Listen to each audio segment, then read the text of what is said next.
Actually, this championship means a lot to me, mainly because I've been away for so long.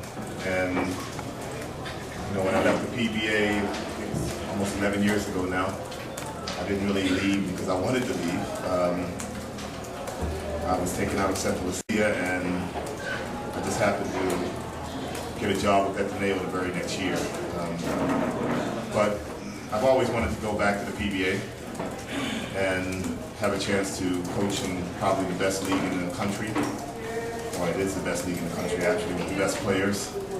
I was just waiting for the right time to be able to do that, and I'm really fortunate to be able to coach a team that's really supported so well by the management, especially Manny Canadian MVP, who gives us total support to the team, not just financially, but as far as the planning is concerned, the philosophy of the program, everything comes and starts with him.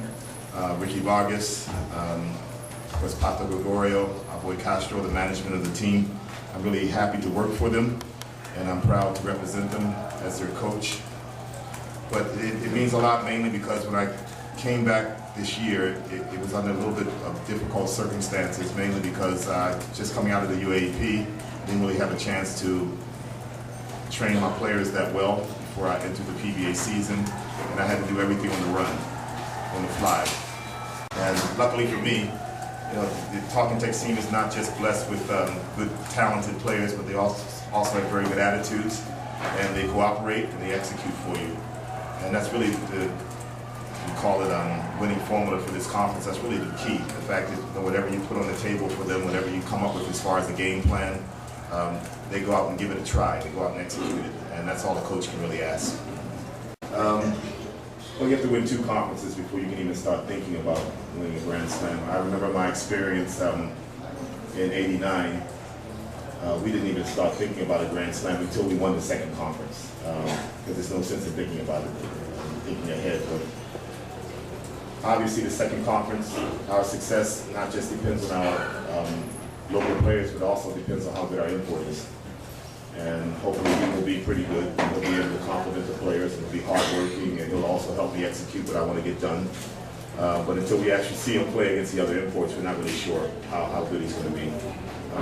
But when there's imported conferences, the key is actually the import. You have to get a good import. So hopefully we have a good import. We can continue to make us competitive. Well, I didn't get a break after the UAAP, so I'm going to take a break, maybe about 3 or 4 days off without doing anything. And after that, get back to work again. I think my import will be here the next couple of days, so I'm probably going to have to start tending to him once he arrives here in the country. So do you think Rain or Shine is still one of the top teams to beat next month? No question. It's not a fluke that they're in the championship series. Like I told you guys after the Alaska series, I thought that series really helped us a great deal because we really had to fight tooth and nail just to win it, and they really pushed us to the limit, which I thought would help us going into the Rain or Shine series.